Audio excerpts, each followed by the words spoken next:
Salve, salve família, sejam todos muito bem-vindos. Começamos 2026 e é claro que vocês já sabem, eu me chamo Nicolas e este é o Na Entrevista.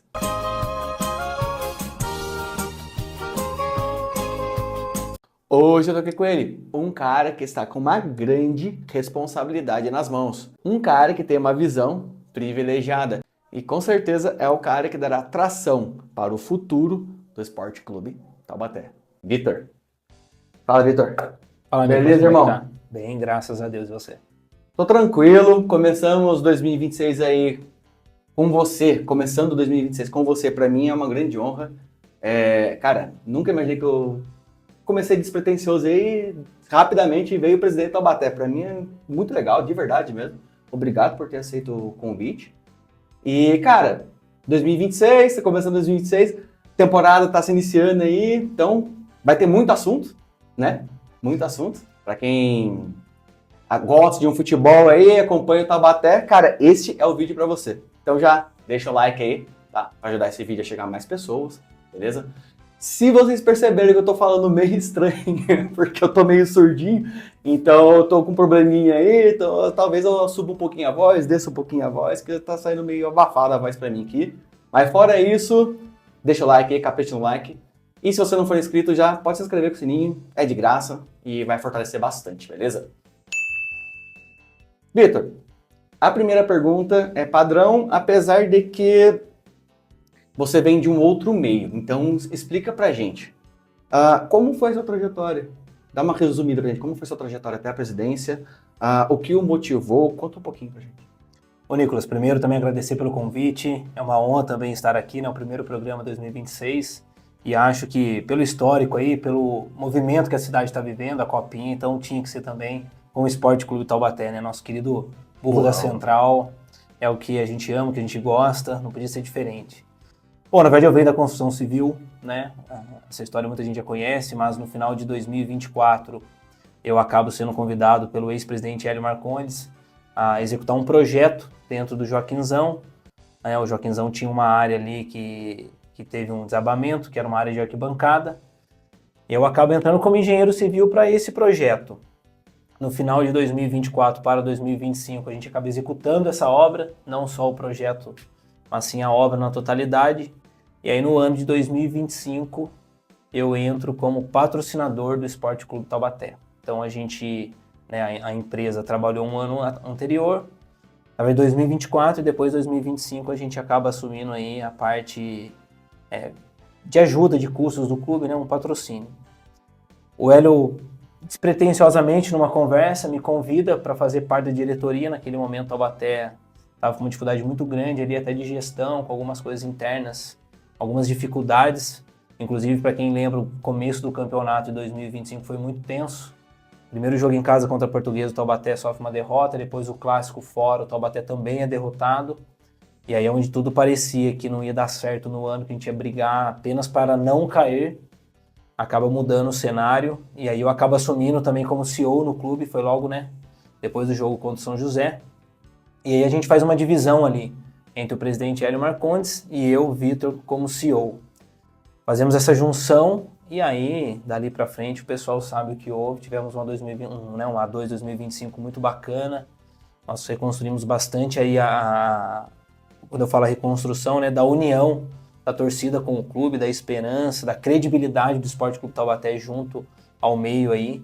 Então foi um ano bem vitorioso, um ano bem, assim, volumoso de boas notícias, boas informações. E acaba você fazendo parte, né, de tudo isso. E aí surgiu a possibilidade de ser concorrente à presidência do Esporte Clube Taubaté. Inclusive agradeço o Hélio Marcondes, ex-presidente, o presidente do Conselho nosso Deliberativo, Dr. Ricardo Viana. Nós tivemos uma conversa, tivemos alguns apoiadores também, como o próprio Otávio da Milclean, né, que fez esse pedido, Eduardo Cursino. Então teve ali toda uma estrutura de pessoas querendo, né, que o Vitor assumisse essa presidência, e outros também, né, que fizeram parte. E aí acaba eu aceitando esse desafio, que é um grande desafio. Confesso para você aí que são etapas diferentes da minha vida, mas posso falar que é o maior desafio que eu estou enfrentando. E aí agora é projetar os próximos anos, essa A2 2026, 27 e 28, que é o meu mandato, e, se Deus quiser, o tão sonhado ascenso aí, que é o que a gente busca, né? Então a gente busca o título e, consequentemente, o tão sonhado ascenso.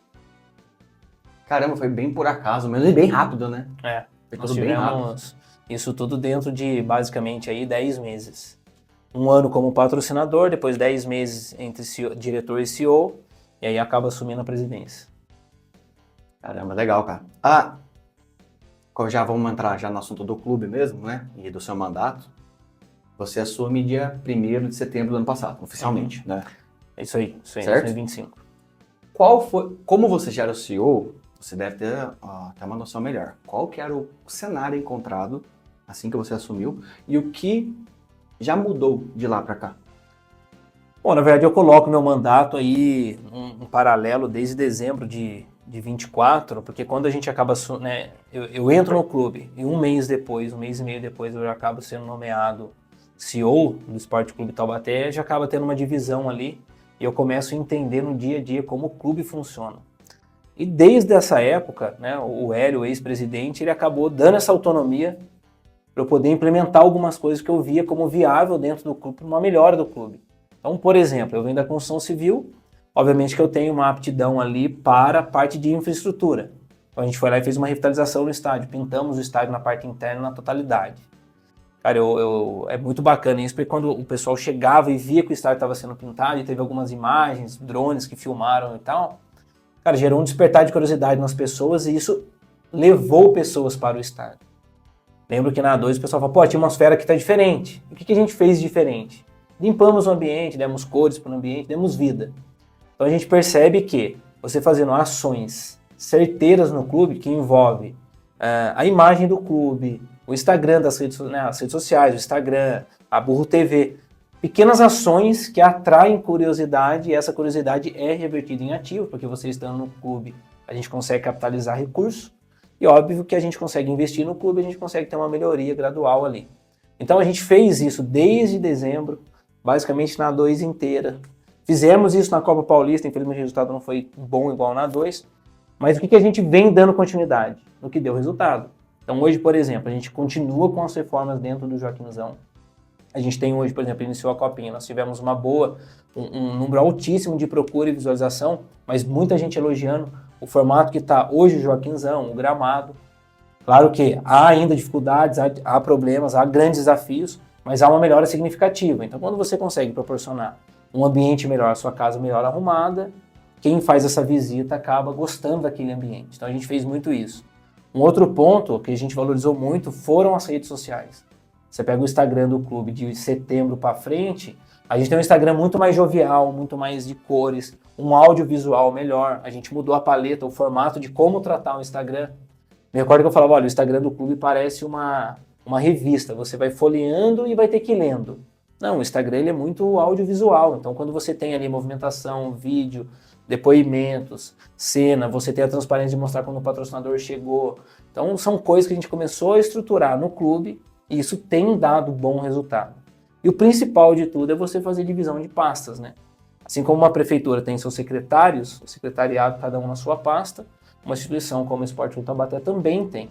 Então hoje nós temos, por exemplo, diretor de marketing, de comunicação, de infraestrutura, diretor financeiro, diretor jurídico, diretor comercial. Então são pastas ali que a diretoria unida consegue fazer divisões e o clube começa a ter um nível de profissionalismo além daquele que ele já tinha. Sim. Sempre existiu, mas agora com pessoas atuantes, que cada pasta sua ali, ele acaba tomando conta do seu quadrado e a gente vai alcançando resultados e tem a quem cobrar também trazer resultados para o clube. Então isso são pontos aí que a gente focou e a gente tem colhido aí. Não é à toa que a gente tem um Instagram muito melhor, um uniforme que chama muita atenção, todo mundo elogia, tá aqui nossa camisa em homenagem ao Renato Teixeira. Então são detalhes que a gente vê que nos trouxe aí uma boa, vou falar assim, a torcida de volta acreditando que o Taubaté esse ano vem brigando e vai brigar mesmo pelo título, tenho certeza. E não mais aquela coisa, o Taubaté não vai cair, já tá bom. Não, né? Vamos brigar pelo título. E é uma reconstrução, né? Dia a dia, lutando para melhoria. Em cima disso, do dia a dia, dá para dizer que hoje você tem uma prioridade de gestão? Uma vez que, por exemplo, quando você era CEO, eu vi que uma das suas prioridades, se não a prioridade, era transformar o clube numa SAF, certo? essa prioridade continua ou existem outras coisas que estão vindo antes agora? Na verdade, assim, a gente vive alguns cenários dentro de um clube, de uma instituição, ainda mais uma instituição centenária como a nossa. Então a gente tem a prioridade, que é o dia a dia do clube, e tem nossos objetivos finais para esse mandato. Então a minha prioridade, ela é do cotidiano. Então, por exemplo, essa semana nós teremos a estreia no sábado contra o Sertãozinho. Então minha prioridade é alcançar o nosso transporte, nosso alojamento, ter ali tudo que é necessário para essa semana para a gente chegar apto e fazer um bom jogo. Então eu sempre vejo que é o dia a dia ali que a gente tem que fazer acontecer. Agora, o objetivo, como você citou a SAF, qualquer clube de futebol que quer ter uma ascensão e quer se manter bem, ele tem CT, ele tem uma boa estrutura, ele tem ali dentro das suas pastas bons profissionais trabalhando, e isso tudo reflete em grandes instituições. O Taubaté ainda não tem isso cravado, por exemplo, nós não temos um CT. Então como é que a gente consegue realizar isso? Com investimento. É muito mais difícil hoje do que anos atrás, quando você tem ali, ainda principalmente num clube do interior, os investidores disponíveis para poder te ajudar ali pela marca exposta numa camisa ou dentro da instituição, ali dentro do estádio. Então a gente percebe que a cada ano que vai se passando, as SAFs vêm tomando conta e as SAFs fazem essa gestão da captação. Então é algo que eu vejo como primordial. Futebol não tem outro caminho, você vê os clubes do interior, aí basicamente na A2, 16 clubes, 13, 14 clubes já são SAF, Taubaté é uma rara exceção, então fica até desproporcional essa competitividade, eles estão muito à frente financeiramente do que a gente, mas há ainda outros caminhos, mas eu acredito que essa gestão aqui deva fazer do Esporte Clube Taubaté, ou melhor, Taubaté, né, o projeto SAF em si. Então, eu vejo que a gente tem já iniciado tratativas, a diretoria, o conselho, melhor dizendo, já tem aprovado isso. Então, acho que essa gestão aí a gente deve emplacar a SAF do Taubaté, sim. Entendi. Vamos falar um pouquinho de infraestrutura aqui. Como que você avalia hoje a infraestrutura do clube, tanto profissional quanto base? Bom, na verdade, é um clube centenário, um estádio aí também que já passou dos seus 50, 60 anos de construção. A gente sabe que o Joaquinzão nunca passou por uma grande reforma, então é necessário uma revitalização sim, em relação ao Joaquinzão, a questão dos banheiros, próprio sistema de iluminação, sistema de irrigação do campo. De modo geral, a infraestrutura em si do clube precisa ser revitalizada. É uma questão, Nicolas, que às vezes eu vejo alguns comentários no Instagram com N soluções. É bem importante a gente lembrar que eu vivo a realidade do clube 2025 para 2026 e vou viver até 2028. Cada dia que passa você vê que o clube tem uma melhora, mas você não vai resolver os problemas de 111 anos de clube em um mês, 2 ou 3. Então aqui, como você falou assim, o que é a prioridade? É o dia a dia. Então nós temos, por exemplo, no dia do pagamento, prioridade, pagar a folha. No dia de uma viagem, a prioridade, fazer essa logística acontecer. No dia do mercado, a gente poder fazer a melhor feira possível. Então, a cada dia você tem uma prioridade distinta. Claro que o objetivo final é estruturar o clube. Quando a gente fala em estruturar, a gente tem um CT, para a gente poder ter o elenco profissional junto da base ali, treinando bem, tendo seu lugar específico, tendo sua privacidade, tendo a visibilidade através dos empresários quando a gente fala em venda de atletas, ele valorizar isso, porque o clube, quando ele tem um CT, você tem um centro de treinamento específico para quando vem algum agente, alguém de fora, poder ir até aquele local, visualizar o que a gente tem de matéria-prima, que são as nossas categorias de base, e é isso que um clube de futebol profissional faz. Sim. Então, hoje quando a gente fala em infraestrutura, também envolve o CT, a gente precisa ter isso. E quando a gente tiver isso, e tiver capital financeiro e aporte para melhorar hoje o Joaquinzão, isso aí vai ser feito. Não tenha dúvida. Dia a dia a gente tem feito bastante coisa. A iluminação do estádio, por exemplo, esses dias a gente fez um anúncio aí numas fotos noturnas. Nós passamos o mês de novembro, um mês muito difícil. Tivemos um furto no Joaquinzão, onde foi furtado toda a parte de cabeamento, que faz aí que leva, né, a energia entre o gerador e a torre de iluminação em si. E olha a dificuldade, tivemos que abrir toda aquela área lateral do campo para poder fazer toda a infraestrutura de novo, né, que era aterrada, trocamos todo o cabeamento.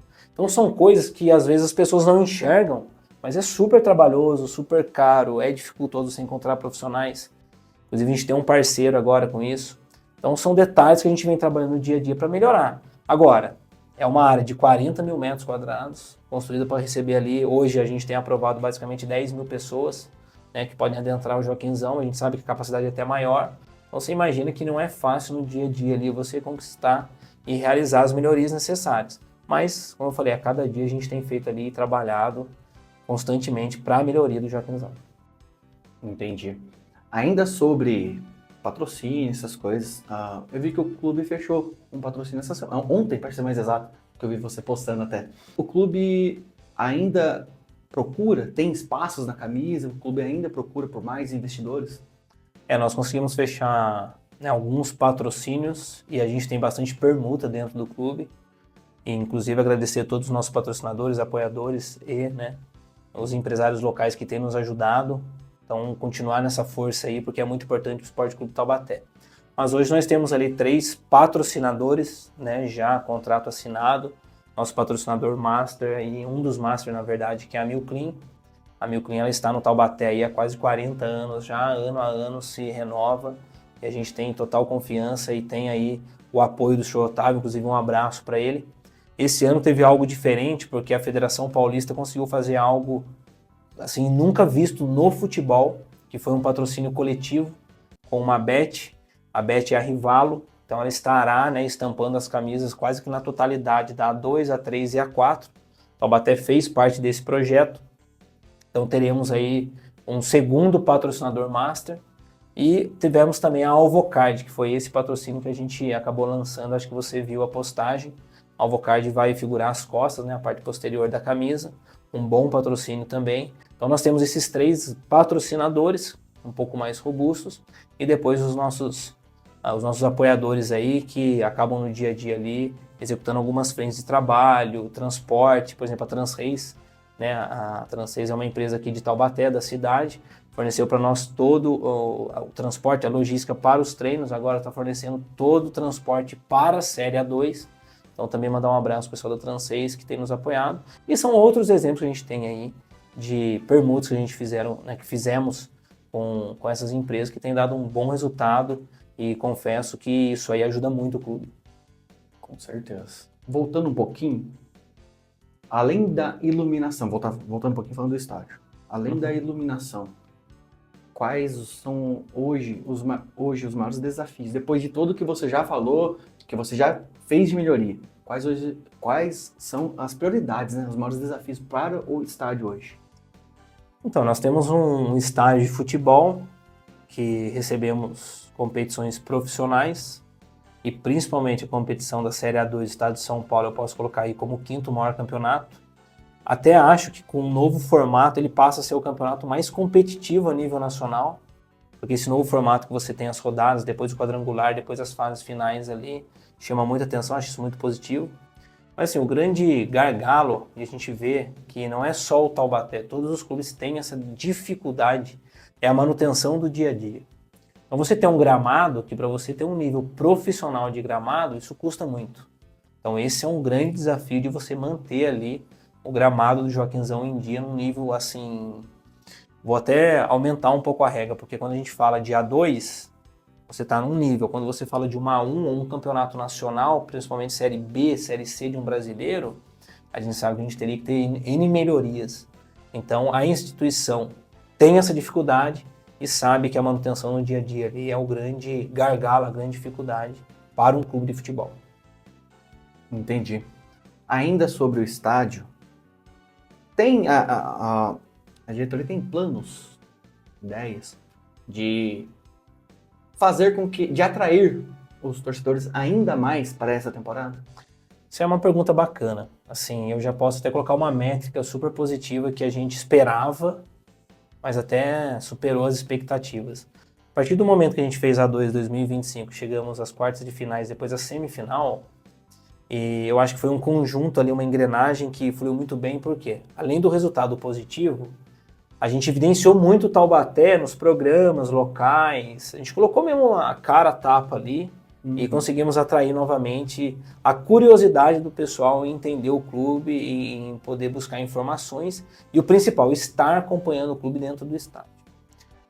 Cara, visto isso, Nicolas, o que a gente fez em 2026? Que eu volto a falar, Instagram, bem diferente, um audiovisual, começamos, principalmente o lançamento ali, o anúncio dos atletas.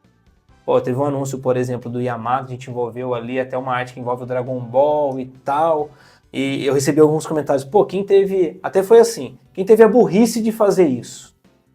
Mas eu entendo isso como um elogio, porque, aquilo chamou tanta atenção, foi tão comentado, porque o objetivo é isso, é você ter destaque, chamar a atenção em algo que vai trazer um retorno positivo.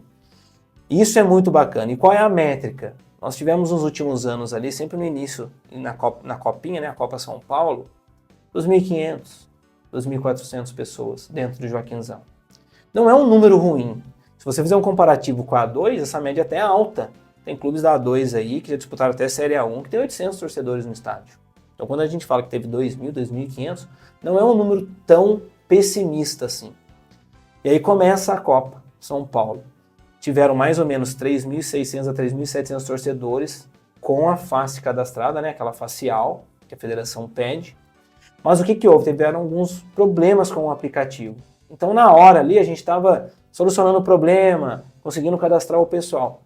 Não é um número oficial, mas eu te falo que a gente teve em torno de 5.500 pessoas no estádio para um início de Copa São Paulo.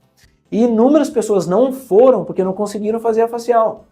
Então você já vê uma evolução significativa de procura do público em estar no Joaquinzão, procurando pelo Esporte Clube Taubaté.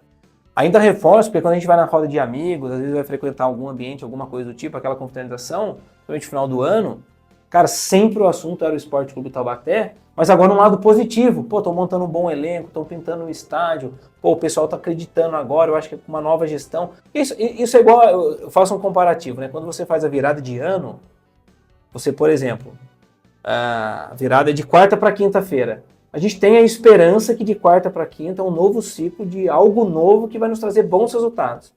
Quando se altera uma gestão, independente se a gestão foi boa ou ruim, não é o caso aqui, porque a gestão dele foi muito boa, ele sai semifinalista de um campeonato paulista, volta aquele grau de esperança sobre a instituição. Então tudo isso unido, cara, o torcedor está buscando. E o mais importante, eu vejo que a faixa etária de torcedor do Taubaté começou a baixar.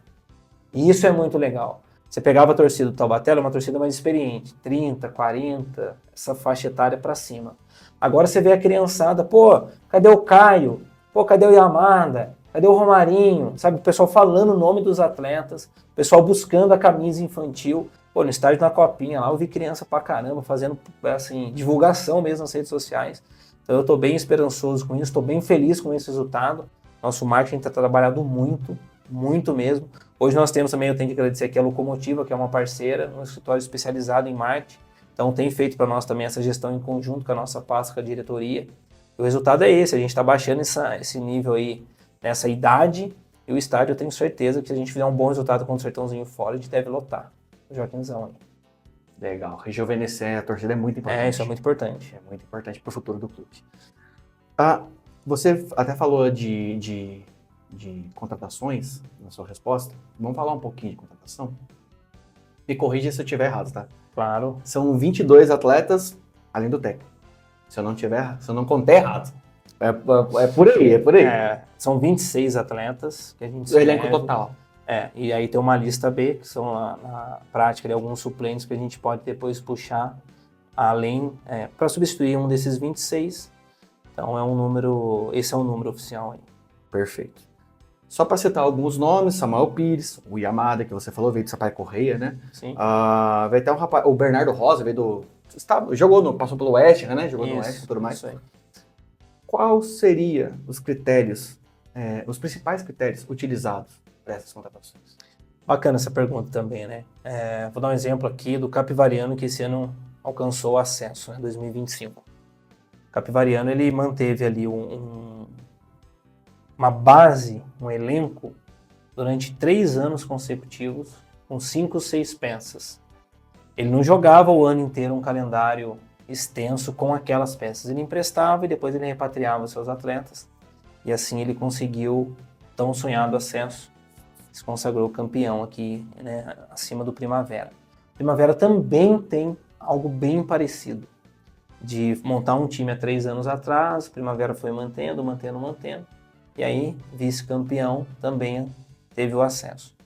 A gente percebe, e a gente buscou informações, que os clubes que conseguiram manter alguma base, que conheça a própria estrutura do clube, eles tiveram um resultado muito positivo. Então esse foi o nosso, assim, alicerce para buscar um elenco. Então, por exemplo, nós tivemos o Samuel em 2025, bom goleiro, sempre entre os... O Samuel, se não me engano, acho que em 4 ou 5 rodadas ele teve na seleção da Série A2 como goleiro, né, ali daquela seleção. Então conhece a estrutura, tem o carinho da torcida, mostrou, assim, o quão profissional ele é e teve bons números. Então trouxemos novamente o Samuel.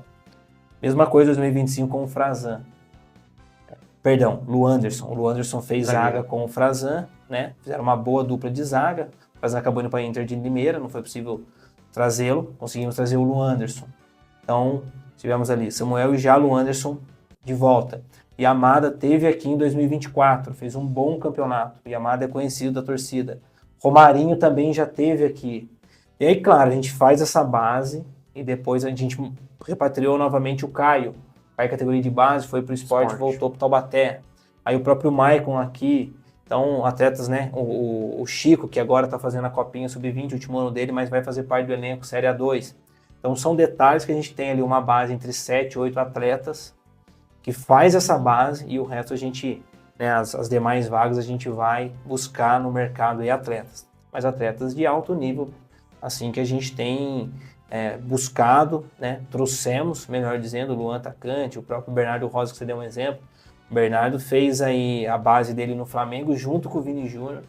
Depois ele acabou indo para a Inglaterra, ficou anos lá no West Ham, fez um mercado europeu e acabou retornando para o Brasil nesse ano e aí, felizmente, está no Sport Clube Taubaté. Então são nomes ali que a gente tem assim, dentro desse elenco, que faz o elenco Taubaté muito competitivo, um elenco ofensivo. Né, o próprio, você pega assim o Maranhão, o nosso ponta, aí você mescla a juventude com a experiência, então é um elenco bem interessante, um elenco que tem experiência, um elenco que eu tenho certeza chega muito forte para essa 2 e vamos lutar para a classificação sem dúvida nenhuma. Desses todos os atletas que vieram, qual deles ou quais deles foi contratado pensando a longo prazo? Na verdade, assim, até isso é uma pergunta bacana e algumas pessoas me questionam, né? O Taubaté ele não tem um calendário anual. Então nós temos aqui a Série A2, né? E além da Série A2, a possibilidade de disputa da Copa Paulista. A Copa Paulista, para quem acompanha o futebol aí já há um pouco mais de tempo, principalmente Série A2, Copa Paulista, entende um pouco mais das divisões inferiores, a Copa Paulista é um campeonato abaixo da Série A2 comparado ao grau de competitividade. Então é bem complexo você ter o mesmo elenco de Série A2 para a Copa Paulista. E o que difere? Na Série A2, por exemplo, nós temos o direito de imagem, né, que é a cota da TV. O Sport, né, o Taubaté, ele recebe uma parte via Federação Paulista dessa cota. Na Copa Paulista você não recebe nenhuma cota, ou seja, você não tem nenhum incentivo para disputar esse campeonato. Então o clube que disputa a Copa Paulista ele tem que honrar os compromissos na sua totalidade e buscar 100% dos ativos para se manter ali na competição. Então, visto isso, a gente não faz um contrato com os atletas de longo prazo. Ele vem num contrato pontual para a disputa da Série A2. Posterior a isso, ele vai buscar os outros mercados aí, acaba ele, né, trabalhando em outros clubes. E como a gente fez, a gente repatriou atletas aí, né, que retornaram ao clube. Salvo exceção os atletas que foram formados no Sport Clube Taubaté, como o Maicon, como o Chico, como o Caio, o próprio Guilherme, que ainda se encontra lá, e alguns outros que a gente tem aí, as categorias de base, todos os atletas a gente tem contrato aí de 2, 3 anos para se manter. Então, essa é a grande distinção entre você ter um calendário, por exemplo, se a gente tivesse uma série D nacional, aí a gente manteria esses atletas aí ao longo do ano. Mas esse é o grande ponto, esse é o grande gargalo, até nesse momento, contrato pontual até o final da Série A2.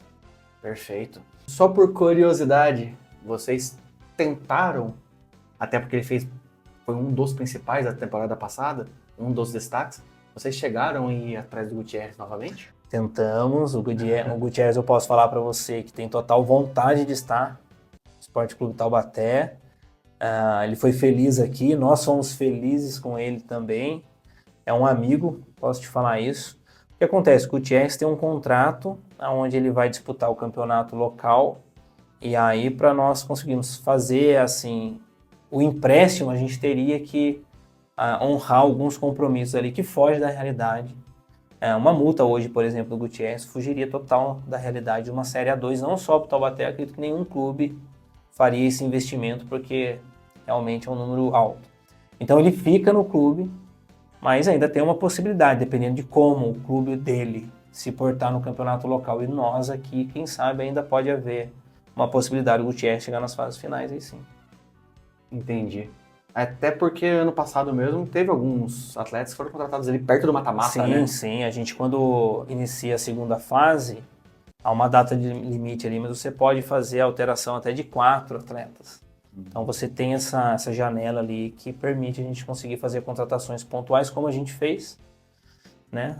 E aí a gente poderia repatriar, trazer novamente aí o Gutierrez. Legal. Ainda sobre contratação, mas falando da base um pouquinho, a gente já citou alguns destaques, como o Chico, o Caio, o Lucas Rezende, o goleiro, muito bom. Sim. Entre outros, né?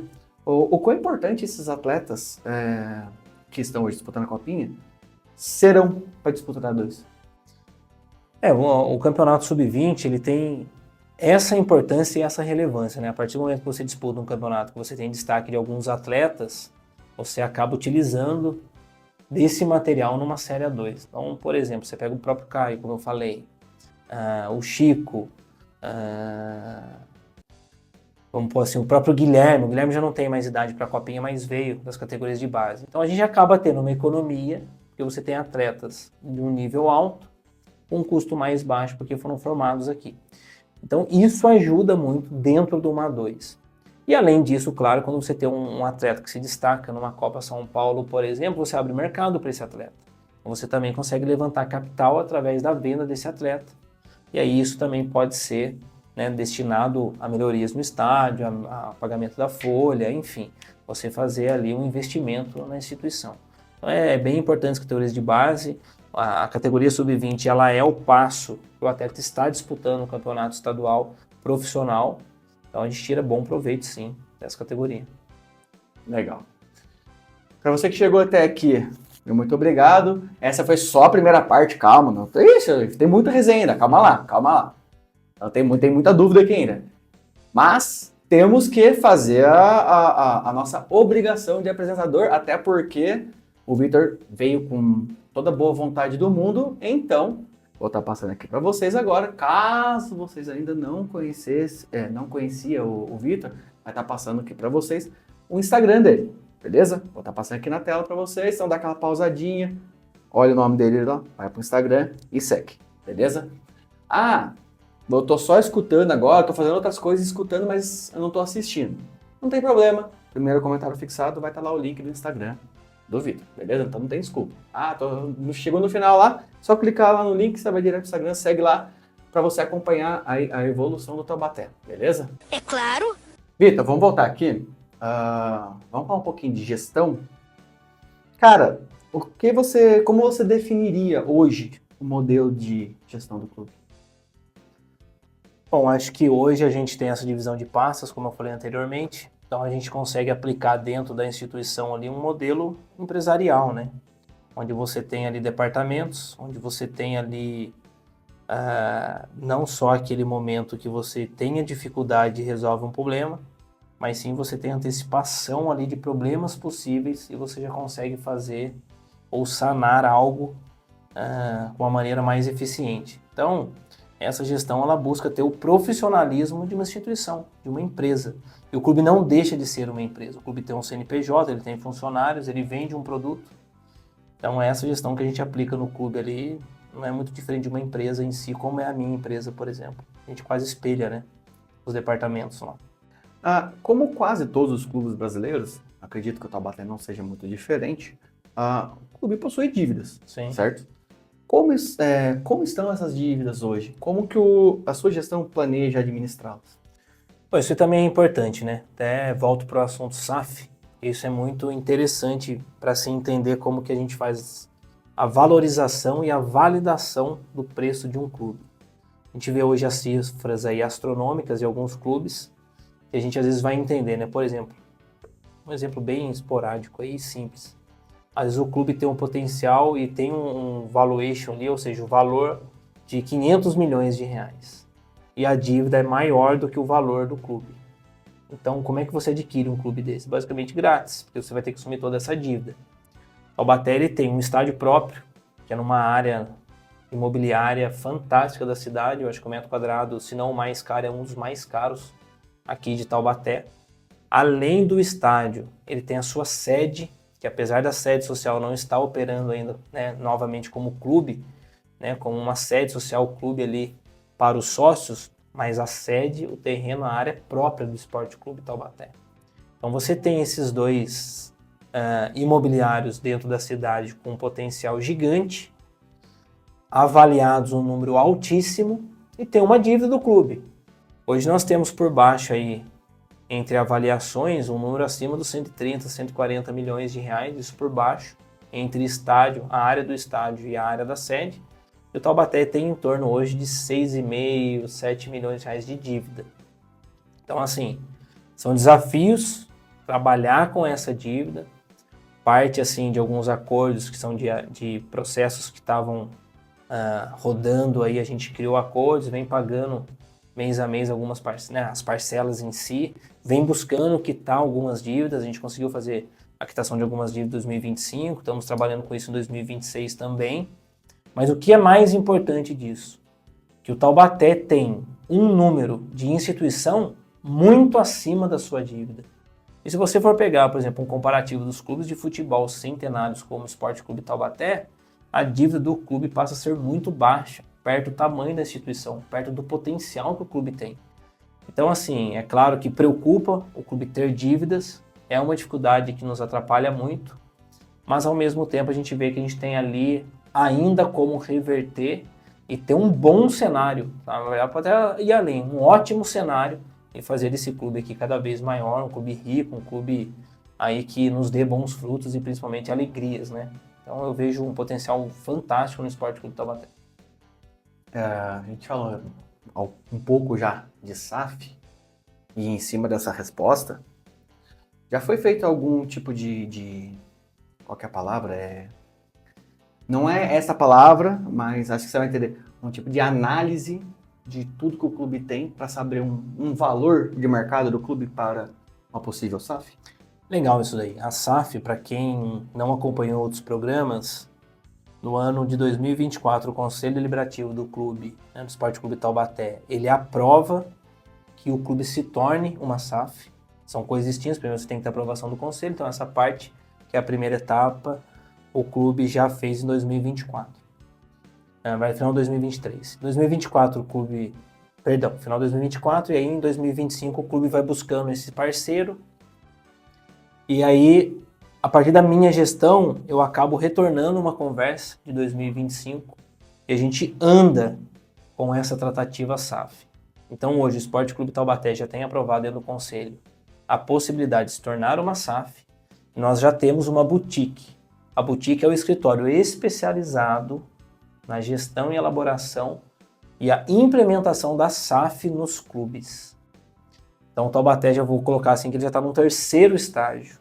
Eu já tive algumas reuniões, tive no final do ano passado, agora essa semana eu já tenho agendado uma reunião. Hoje, inclusive, a gente teve que acabar modificando o horário, mas teríamos, então passou para a próxima semana.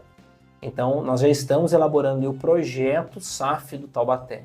Construção de CT, melhoria para as categorias de base, melhorias no imobiliário ali dentro da instituição, infraestrutura.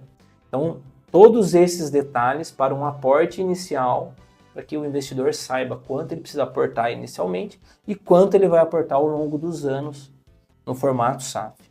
Então, isso tudo já está adiantado, Nico. O Taubaté, por isso que eu sempre comento, essa gestão possivelmente terá a SAF. Porque são pontos críticos que o Taubaté já avançou. Então você tem uma boa boutique ali representando o clube, buscando esses parceiros, esses investidores, e aí ao mesmo tempo criando esse projeto do que a gente quer para o clube, então isso a gente tem certeza que o resultado vai ser positivo. E isso a gente já tem trabalhado. Então hoje a gente tem, por exemplo, quando você faz essa pergunta de entender quanto o clube vale, esse é o valuation da instituição, quanto o clube tem. Nós não temos o número cravado, mas a notícia é muito bacana. Com o valor que a gente tem de imobiliário, o potencial que isso pode se transformar, e o principal, um clube centenário que nunca perdeu as suas cores, a sua origem, as suas tradições, e um clube que tem o mesmo CNPJ com considerado 7 milhões é muito dinheiro, mas pouca dívida para um clube de futebol. Então o Taubaté tem todos os pontos positivos para ter uma boa SAF aqui. Até me surpreendeu, achei que fosse mais a dívida. O pessoal pensa que é mais, né? Vamos falar um pouquinho de campo bola? A gente já deu uma adiantada aqui, Taubaté estreia esse final de semana na A2 contra o Sertãozinho fora de casa. A campanha do ano passado, ela foi incrível. O Taubaté bateu na trave do acesso, tá? Né? Porém, as expectativas do ano passado não era esperada isso, o quase acesso, certo? Como utilizar essa quase subida inesperada pro psicológico do torcedor, dos jogadores, para uma subida esperada? Na verdade, eu acho que quando começa um campeonato, todos os torcedores querem um ascenso, né? E aí eu sempre coloco isso. São 16 equipes lutando por 2 vagas e todos buscando o mesmo resultado, o objetivo é sempre o mesmo. E eu confesso que essa 2026, em 2025 eu cravava que era a 2 mais difícil. Em 2026 será ainda mais difícil. Espero estar na 1 2027, que será ainda mais difícil. Porque cada ano que vai passando o futebol vai ganhando ainda mais dinamismo ali, e essa dinâmica vai ficando complexa, porque você vê que o dinheiro influencia muito no resultado final, né? Se não for aí eu acho que não é o primordial, porque o Taubaté demonstrou em 2025 que pensa com pouco dinheiro você consegue resultado. Então quando você pega 2025, o clube começa muito mal e a torcida desacreditada, e você acaba o ano lotando o Joaquinzão, falta de ingresso. Esse problema eu queria ter toda semana. Sabe, eu queria ter gente que fica, tinha que ter mais lugar no Joaquinzão, porque isso é muito bom pro clube. Primeiro, ter a torcida apoiando ali fielmente, incentivando o elenco, isso é fantástico. Ali eu te falo que a adrenalina é outra, a atmosfera é outra. Eu mesmo sendo diretor no clube me arrepiava chegar no estádio e ver aquele estádio assim, lotado. Então isso é muito bom. E obviamente quando você lota um estádio, você faz captação de recursos. Então quando a gente tem o torcedor dentro do estádio, Nicolas, naquela capacidade total, o torcedor, se ele for todo jogo no estádio, a gente lotar o estádio todo jogo, a gente tem uma A2 fantástica, com tudo pago e com melhorias para o próximo ano substancialmente. Então você vê a importância que é. Se a gente conseguisse fazer 8 jogos, casa cheia, o Sport Clube Taubaté ele era independente. Ele tocaria sozinho, sem a necessidade de uma SAF, por exemplo. E isso foi muito bom. Porque quando você acaba uma A2, onde você gera aquela curiosidade, expectativa, e de repente você ir o último colocado, você passa semifinalista, elimina, a gente vale lembrar, acho que esse é o ponto, a cereja do bolo 2025, quartas de final, Taubaté e São José, Taubaté se classifica à frente, traz a decisão para cá, nós eliminamos o São José, então isso aí foi algo, isso é histórico, isso eu posso falar daqui a anos que isso vai ser lembrado e a gente fez parte daquele plantel, daquela estrutura, a gente soube trabalhar muito bem esse clássico, então isso nos ajudou muito, nos favoreceu muito. Então isso tudo reflete agora. Então 2025, torcida desacreditada e aos poucos foi acreditando. Claro que a pressão aumenta agora em 2026, porque a torcida vai esperar um resultado melhor, só tem um resultado melhor do que de 2025, só o acesso, né? Na verdade, 2, o acesso e campeão, né? Porque você tem essas variantes, mas os dois muito bons, né? Então, assim, a expectativa é a melhor possível, a cobrança vai ser maior, mas é muito melhor você começar um campeonato onde a torcida acredita no seu elenco, acredita na estrutura, acredita na diretoria, porque aí é como eu falei da Copinha, você tinha um número de 2.500 ali torcedores e você tem 5.500 torcedores no estádio. Então tenho certeza, fazendo um bom jogo contra o Sertãozinho, trazendo o elenco de volta para Taubaté e fazendo a nossa estreia no Joaquinzão, vamos ter aí um número bacana de torcedores e, se Deus quiser, vai ser uma A2 muito diferente, positivamente falando, com a torcida local aqui, abraçando esse clube e a gente lotando estádio. A gente já falou bastante de estádio, mas eu não fiz uma pergunta óbvia. Qual que é a capacidade hoje do estádio, e rapidinho, a campanha de 2025, de certa forma, ajudou na montagem do elenco atual? Ah, sem dúvida, mas vamos lá. Capacidade do estádio em torno de 9.800 pagantes. O estádio cabe mais do que isso.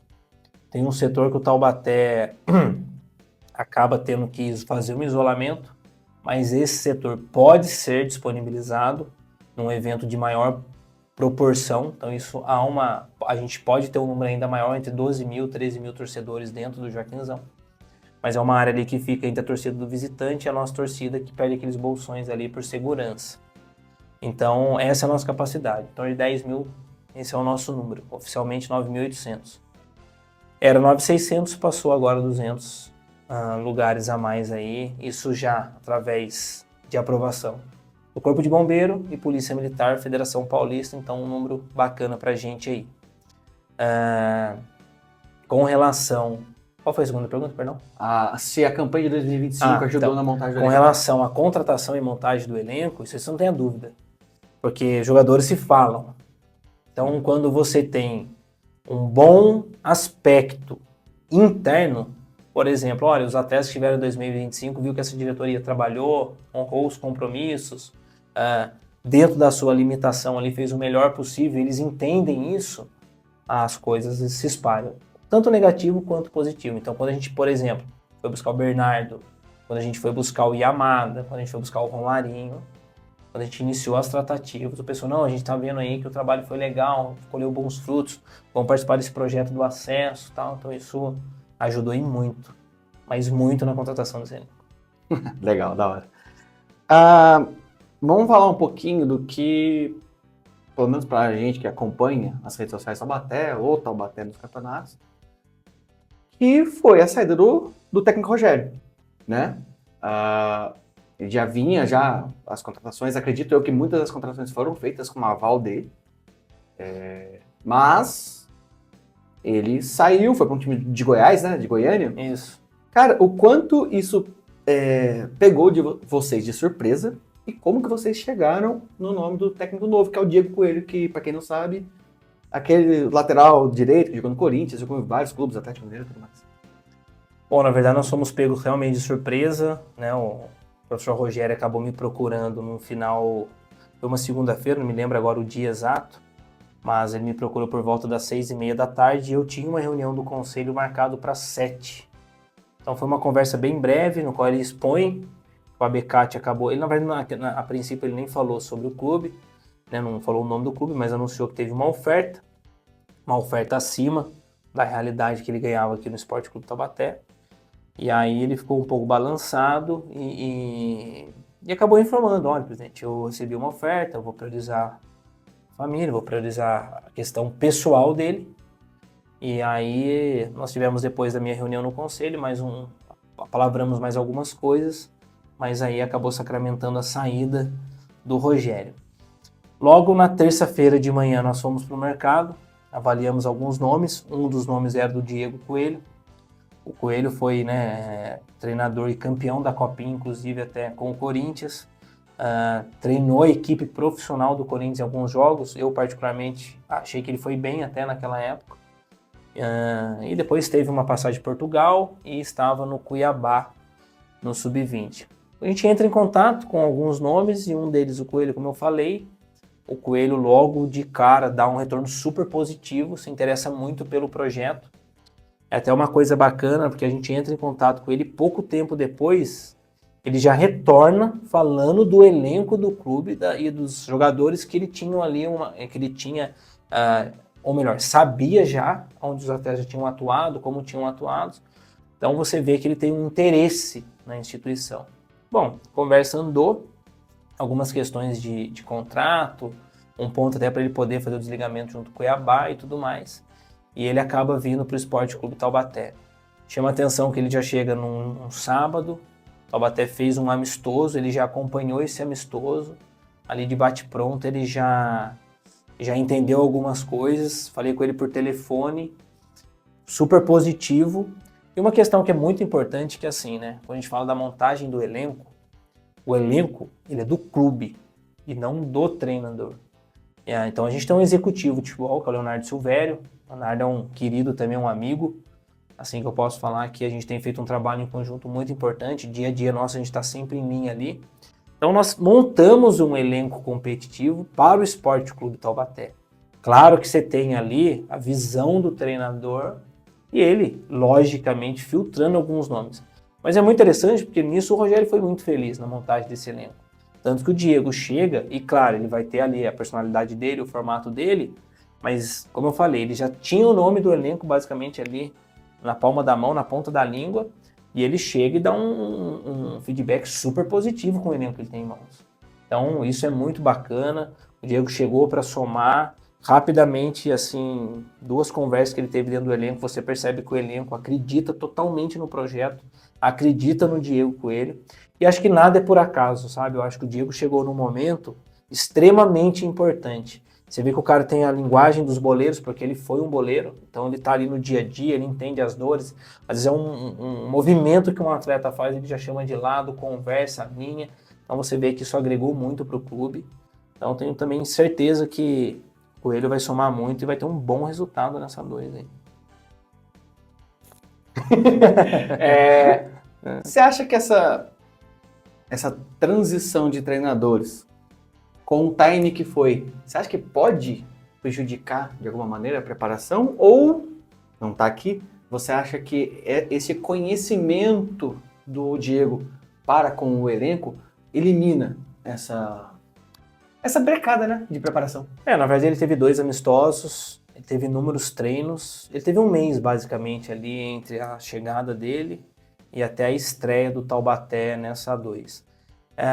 Eu repito, quando ele chega, o elenco está montado. O clube já está bem desenhado, né? O elenco em si, o clube em si, está bem desenhado taticamente, a forma ali que... Então ele chega, visualiza isso, ajusta uma peça ou outra, que ele acredita, como eu falei, ele vai dar ali a cara dele, o formato dele para esse elenco, mas ele já pegou um time preparado. E repito, a linguagem é diferente. Você, por exemplo, fazendo uma comparação bem rapidamente, você tinha um treinador num formato extremamente técnico e agora, né, tático, melhor dizendo, e agora você tem um treinador extremamente tático, mas boleiro. Que às vezes ele entra dentro do campo, dá o exemplo em como fazer e tal. Então eu vejo isso, assim, de uma forma fantástica. E uma coisa muito importante, o Diego ficou na Europa durante 3 anos em Portugal. O Diego fez estágio no Atlético de Madrid. O Diego teve aí fora em alguns clubes italianos também aí que deu uma bagagem para ele fantástica. Então, você vê que a metodologia que ele aplica nos treinos é uma metodologia muito diferente. A gente tem aí, eu posso te falar, claro, o futebol tem variáveis, mas hoje eu tenho assim visto o empenho, a dedicação, e é um baita de um ser humano. Se eu posso falar aqui, é um cara ímpar, um cara simples, um cara que sorriso no rosto sempre, as dificuldades não afetam, ele sempre tenta pegar o melhor do clube para ele. Acho que isso é muito bacana. Por isso que eu falo, nada é por acaso, ele chegou num bom momento para conseguir implementar o sistema dele ali e fazer com que o clube o represente, né, em campo. Cara, você já falou que o clube entrou de cabeça nas redes sociais, mudou toda uma cara ali para dar uma revitalizada no próprio clube. Porém, temos as redes sociais a par do clube, que são os torcedores. Sim. Certo?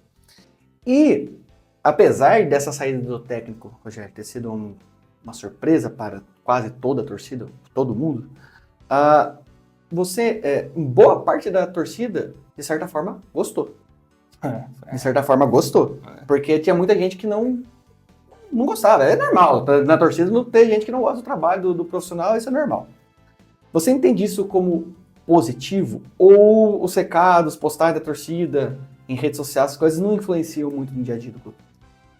Bom, na verdade, a questão dos comentários, a gente tem que às vezes fazer uma separação entre o torcedor apaixonado e o torcedor mais racional.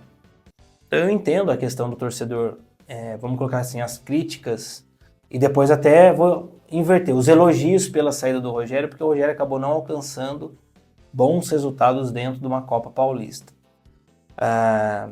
Eu, particularmente, quando a gente monta o plantel da A2 e mantém o Rogério, eu venho daquela linha, porque quando o Rogério foi contratado para a Copa Paulista, ele veio para conhecer a instituição para a disputa da A2. Então, Era outro elenco totalmente diferente também, né? Então houve já um planejamento naquele momento para a gente montar uma comissão técnica que entenda o clube para em 2026 a gente ia chegar um passinho à frente. Com continuidade. Esse era o projeto. Felizmente caiu o projeto e a gente se adequa. Mas como o resultado não foi positivo na Copa Paulista, diferente da A2, claro que ele sofreu uma cobrança. E é importante, porque quando a gente acredita no projeto, era continuidade. Felizmente caiu, a gente fez a adequação, mas repito, caiu como uma luva o Diego, então as coisas estão andando, estão bem positivas. A parte da comissão técnica nossa aí dispensa comentários, a gente tem aí preparador físico Moreira, o Weber preparador de goleiro, né? Então, o Weber teve aí o ano passado, por exemplo, a gente teve 3 grandes goleiros na Série A2 e muita gente, a repercussão positiva sobre isso era muito bacana. E isso é muito devido ao método de treino. Então, a gente manteve o Éder, resgatamos o Moreira, que teve no começo até as fases quase finais, ali, entre a 13ª rodada da A2 2025. Então, toda essa comissão aí, profissionais dedicados ao clube, retornaram e somam com o Diego Coelho aí. Inclusive, o próprio Moreira é amigo, já trabalhou com o Diego Coelho em outras oportunidades, então eles têm uma afinidade bacana e isso é importante. Entendi. Ainda sobre rede social e torcida, né? Tem uma página, que eu não sei se você conhece, acredito que sim, que era o Taubaté Zoeira, agora é Conexão Taubaté. Uhum. Que ele a gente, aqui da cidade, a gente conhece ele como o rei dos memes. É, o Murilo, né? O Murilo, exatamente. Isso aí. O quanto esses memes, essas brincadeiras, é sadia, na sua visão, ou prejudicial, e o quanto que isso entra para a diretoria? Sim, Olha, é que entra alguma coisa, né? Eu até vou falar uma coisa que eu gosto muito do Murilo, gosto das postagens dele, eu acho que ele é muito criativo, é um menino que tem um potencial gigante, e eu não duvido nada de um dia ele estar ali no marketing do clube, na instituição, ou através até das torcidas, porque ele é muito bom, e é um menino super do bem, né? Então, eu sempre que ele tá no estádio, eu vou até ele, cumprimento, porque particularmente eu gosto muito dele. Pô, eu vou até além, porque ele é sempre muito carismático até nas postagens. Então eu sempre dei risada com as postagens deles, mesmo quando eram críticas. Cara, dificilmente eu vou ser contrário a alguém fazer uma crítica ao Esporte Clube Taubaté. Eu acho que esse não é o caminho. Como eu falei, as redes sociais, você vai ter inúmeros públicos distintos. Tem o apaixonado, tem sempre o crítico. Vou dar um exemplo prático. Nós iniciamos a Copa São Paulo, tivemos uma vitória, 2-0. E eu vi críticas no Instagram. Porque faz parte, porque o cara é crítico, né? Aquele torcedor que ele olha, se ganhar do Corinthians for sorte, se ganhar de um grande foi sorte, nunca é competência. E aí também tem o apaixonado. Às vezes você ganha um jogo, às vezes num lance capital, e ele já aposta que o clube é campeão, que é a melhor temporada da história e tal. Então a gente tem inúmeros. E voltando ao crítico, cara, eu logo no começo, quando eu cheguei no clube, eu vi alguns comentários no clube e isso nunca me afetou. O problema é quando isso invade o meio familiar. Por exemplo, daí pega o Instagram pessoal e faz uma marcação que daí não é legal. Quando, por exemplo, mandar para minha esposa mensagem. Isso aí acaba daí se tornando um assunto dentro de casa. Mas particularmente a gente tenta respeitar todo mundo. Várias mensagens são, assim, quando eu falo positivo, não estou nem falando sobre elogios, são boas ideias que, né, o torcedor geral manda. Às vezes tem uma crítica, mas muito bem construtiva. Eu pego aquilo para ele falar, gente, vamos melhorar nisso aqui, porque realmente tem razão. Então isso aqui a pessoa só criticou porque a gente deixou a desejar esse ponto. Então são coisas que a gente sempre absorve, coisas boas através até das críticas desconstrutivas. Entendeu? É o que eu falo, só existe um limite. Quando passa esse limite, daí a gente nem tem mais muito o que discutir, porque quando passa esse limite, aí faltou o respeito, já faltou o bom senso, aí a gente deixa de lado. Mas particularmente não afeta tanto, não. Entendi. Inclusive, já que a gente tocou no nome do Murilo, ele estará aqui mês que vem, junto do goleiro Vinícius, do Taubaté também. Beleza? Legal, bacana Então, isso daí. Estará os dois aqui. Vitor, vamos falar rapidamente aqui, mais um pouquinho, da base. Que, cara, é uma outra crítica de muitos torcedores, tá? Então, eu achei pertinente trazer essa pergunta para você. Que é a falta de oportunidades que atletas da cidade têm para com o clube, certo? Para entrar no clube. Existe uma ideia, algum projeto que possa vir dar mais prioridade para os atletas daqui? E esse negócio da torcida, esse fulano é de empresário, esse Beltrano é de empresário, por isso está aqui. Procede? Legal essa pergunta para a gente poder explicar na prática como funciona uma categoria de base. Nós fomos campeões da Associação Paulista esse ano sub-15. 99% do elenco é de Taubaté. Então, 15, 17, mais ou menos uns 90%. Rapidinho, foi o Clemente? Quem foi campeão foi o Jabá, foi o Jabá, treinador, o Gui, para não faltar nome aqui, o Gabriel, o Dodô, enfim, a comissão ali. O Clemente inicia o projeto, depois ele vai para o sub-20 e ele acaba depois não retornando para as categorias menores, sub-17, sub-15. Mas voltando ao foco das categorias de base, quando você tem uma categoria de base numa idade menor, você tem esses meninos buscando o clube local. Então você vai ter quase na totalidade, se não na totalidade, eu só falo quase porque, por exemplo, sub-17 tinha meninos de Tremembé, de Caçapava, tinha um menino até de São José aqui, jogando no sub-17. Inclusive foram até bem também no sub-17 na Associação Paulista. Quando você fala do sub-20, Nicolas, você está falando de atletas formados. Você não está falando de um menino que joga bola na rua. Mas uma pergunta bem simples aqui, com 20 anos, você não estava jogando mais bola na rua? Não. Ou você já estava trabalhando, você já estava fazendo sua faculdade, você já estava lutando no dia a dia ali. Eu mesmo trabalho desde muito mais novo até do que 20 anos. Então, o futebol, você vai ter que abrir mão, abdicar de muita coisa. Entre 11, 12 ou até menos, para no sub-20 você já ser um atleta formado para jogar uma Série A2 e até uma Série A1. Você pega, por exemplo, hoje os atletas de Série A1, tem atleta com 17 anos, 18 anos. Então, o 20, às vezes, já até estourou a idade para um time de potência. Então, quando você faz esse tipo de pergunta, a gente está falando direto da categoria sub-20. Então, o atleta que joga uma Copa Futebol São Paulo, o Campeonato Paulista sub-20, ele é quase um atleta formado, ou até é um atleta formado. Então, não existe mais uma peneira sub-20. Não existe mais um teste sub-20. E o que chama muita atenção, porque isso eu participei, a gente quando foi fazer a preleção dos atletas sub-15 e 17, no 15 teve muita procura. O Clemente foi muito feliz naquela época e montou o elenco. No sub-17 uma menor procura. E aí nós fizemos, inicialmente, durante 3 dias seguidos na CTI, a captação de buscar o sub-20. O Hélio era o presidente, eu o CEO, por uma questão de muita perguntas sobre, questionamentos, vamos fazer um sub-20 para a gente entender qual vai ser a procura. Nós tivemos nenhuma mentira, mas, se não me engano, até o Murilo acompanhou isso. Nós não chegamos a 20 jovens entre 18 e 20 anos buscando por jogar no Esporte Clube Taubaté. Mas não é em Taubaté. Isso é um nível já geral. E por quê? Também até assim, a resposta prática. Você pega hoje um jovem entre 18 e 20 anos, bom de bola, mas que não performa no nível profissional, ou seja, ele é o cara que trabalha e aos finais de semana ele joga a bola, o amador da cidade.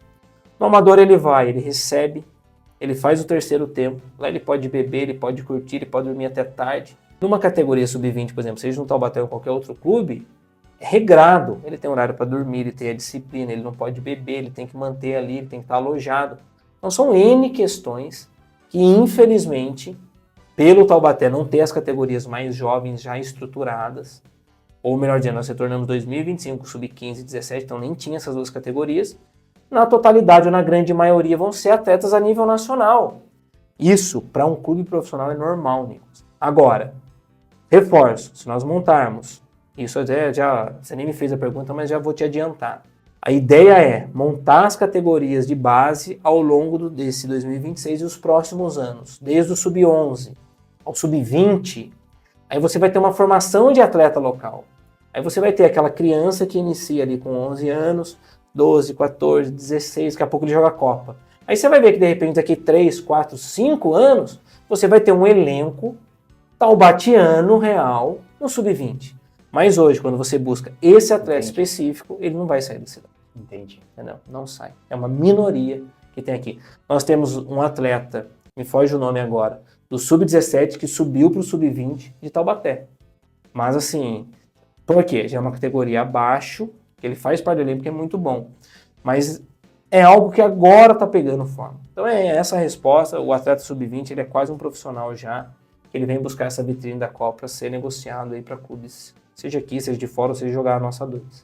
Entendi. Caramba, você vê, a visão do torcedor é totalmente poluída, vamos dizer Não, assim. e vou te falar, eu antes de estar no clube, também tinha essa visão.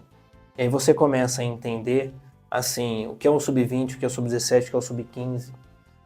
Nós temos projetos aí para iniciar uma escolinha de futebol do Esporte Clube Taubaté novamente. Então, a partir dos 4 anos, já ingressar a criança ali e depois os que se destacarem entre 10 e 11 anos já ingressar no Sub-11, 12, para ele disputar um campeonato paulista federado, que daí já é um pezinho ali no formato quase que, assim, clube profissional.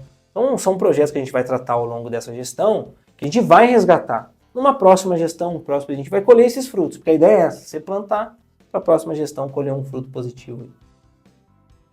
Perfeito. Não tem nada a ver com estar aqui fugindo um pouquinho do assunto, mas você falou da próxima gestão. Como é que funciona o estatuto hoje de Taubaté? Pode se reeleger? Posso. Eu posso ser candidato a uma reeleição, então o presidente ele pode ficar ali até 6 anos consecutivos. Perfeito. Legal. Ô, Vitor, a gente está caminhando para o final aqui e eu fiquei naquela, putz, será que eu faço, será que eu não faço? Eu costumo fazer umas dinâmicas com os convidados para dar uma descontraída também, né? Fazer um corte diferente e tudo mais. Geralmente eu faço isso com a pessoa que está ali dentro do octógono, dentro do campo e tudo mais. Você é um dirigente. Porém, se você está no Taubaté e tudo mais, eu acredito que você seja um amante do futebol, né? Como a gente aqui. Como vocês estão acompanhando aí também. Então, como conhecedor do futebol que eu acredito que você seja, eu vou fazer um mano a mano com você. Você acha que você já conhece mais ou menos a dinâmica de um mano a mano. E eu trouxe aqui para você os camisas 10 dos principais clubes do Brasil deste século, tá? E você vai me dizer, na sua visão, quem é o melhor. Simples assim. Beleza. Tá? Eu trouxe dos 12, dos 2 de Minas, 2 do Sul, os 4 do Rio e os 4 de São Paulo, tá? Para não ficar muita coisa também. Entendeu? Mais ou menos aí? Posso começar? Sim, pode. Demorou?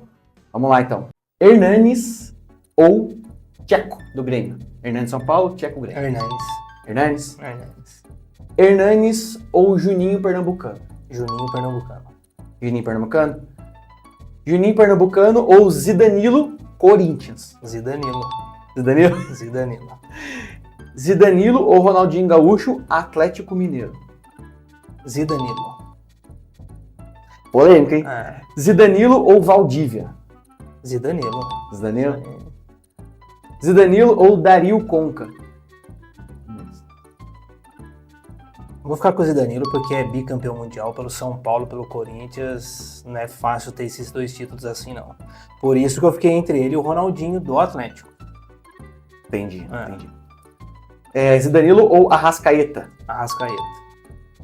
Sim? De bate pronto? Arrascaeta ou o maior 10 que eu vi do Internacional nesse século? D'Alessandro.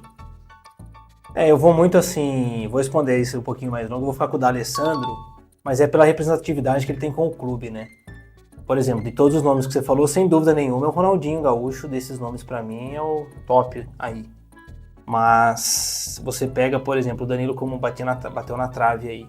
Aí você pega o próprio Conca, baita de um jogador no Fluminense. Mas pela representatividade com o Internacional, eu vou cravar que é diferente. É um cara ele ficou muito tempo no clube. Ele veste a camisa, é aquele cara que você olha e você já vê o clube do cara. Então isso é diferente. Verdade. D'Alessandro ou Seedorf? Coisas muito diferentes, né? Aí, falando futebol, Seedorf... Seedorf? Futebolisticamente falando, Seedorf é gênio, né? Gênio. Seedorf ou Alex Cabeção Cruzeiro? É difícil. Isso era bravo. Isso era bravo. Mas assim, como você falou dele do Cruzeiro, ele foi muito jovem pra fora, eu vou ficar com o Seedorf. Seedorf.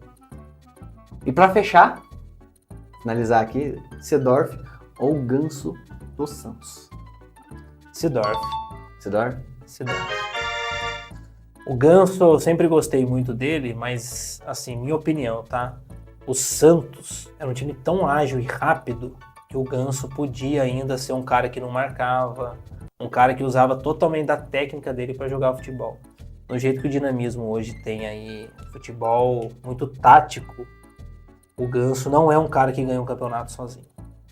Então acho que ele não é um gênio da bola, mas ele sozinho não faz um clube. Como você pega o Ronaldinho na época do Atlético Mineiro, que tinha um bom ataque, mas ele fazia ali, o Diego Tardelli, se eu não me engano, brilhar à frente, né? Então você vê que sempre precisa de alguém do lado para poder se consagrar campeão. Então, por esse quesito, fica o Seedorf. Acho que é mais completo o Seedorf. Fechamos o Seedorf, então. Seedorf. Bravo. Esse jogava muito. Como eu falei, a gente tá caminhando pro final aqui, então eu vou fazer 2 perguntas antes do ping-pong, que eu faço de encerramento aqui, tá? Beleza. Você tem uma idade de 3 anos, você está em 2028. Como você espera entregar o clube para o seu sucessor, caso você não venha uma reeleição, né? Acho que o mais importante, assim, é você entregar sempre melhor do que você pegou. Então, espero entregar o clube melhor estruturado, com as dívidas quitadas, se não quitadas aí, um número de dívida menor do que a atual. Claro que o grande objetivo é entregar o Sport Clube Taubaté numa Série A1 aí, disputando um campeonato nacional e ter essa marca aí do Burro da Central novamente aí, sendo uma marca gigante num cenário nacional e não só aqui local. A segunda, na verdade, não é uma pergunta, seria mais uma mensagem, então vou deixar por último, tá? Beleza. Como eu falei, eu gosto de fazer 3 perguntinhas ping-pong aqui, para dar aquela encerrada. Então, a pergunta curtinha, resposta numa palavra só. Beleza. Se possível. Se você achar que deve se prolongar para explicar, você fica à vontade, tá bom? Pode? Pode. Um objetivo. Série A1. Um sonho. Série A1. O que a galera costuma pagar um pouco mais de pau, se define uma palavra. Persistente. Boa. Show. Da hora. E, para finalizar mesmo, deixa uma mensagem para Xadar. Bom, isso é muito bacana. 2026 a gente tem aí um ano de novas conquistas, novas possibilidades. O Sport Clube Taubaté vem esse ano aí diferente de anos passados. Então a gente vê que o torcedor abraçou esse projeto, essa ideia. Se nós andarmos de lado a lado, sempre falo isso quando a gente está com as torcidas, diretoria, elenco, conselho e principalmente torcida, o clube vai colher bons frutos. Iniciamos esse embrião em 2025, tenho certeza que em 2026 é o ano da colheita aí. Então, torcedor, vá para o Joaquinzão, vista essa camisa, honre ainda mais esse clube, que eu sei que vocês estão sempre presentes, e com isso a gente vai alcançar esse tão sonhado objetivo, que é essa Série A1, esse título da Série A2, e vamos juntos nessa, que não vai faltar empenho, não vai faltar trabalho, e principalmente persistência. A gente está aí para isso. Perfeito. Betão, Show. Da hora, irmão. Obrigado, viu, Nicolas, pela oportunidade. Eu que agradeço, gostei bastante. Cara, eu extraí o máximo que deu aqui. Acho que deu para desenvolver um papo legal aqui. 2026 promete, acho que para todo mundo, pro Taubaté, pro canal, pro Vitor, para todo mundo aqui. Então, só queria agradecer, dar aí novamente um feliz ano novo para vocês. Agradecer novamente por vocês terem chegado até aqui, que eu sei que você chegou até o finalzinho aqui. Agora, capricha no triplo C, curte, compartilha, comenta, diz aí o que você achou, o que você espera do Taubaté para a Série A2, para a Copinha, como que você espera que vai ser o ano do Taubaté aí. Fala também o que você achou do convidado, obviamente. Deixa ideias também, por que não? Que eu tenho certeza que ele vai estar olhando os comentários. E se pode descer a lei no apresentador também, tá tudo certo, tá tranquilo. O que importa é o comentário, é o engajamento. Família, muito obrigado mais uma vez, tamo junto. E é isso, semana que vem tamo juntos de novo. Valeu. Valeu, Nicolas. Obrigado mais uma vez aí, viu? Eu que agradeço.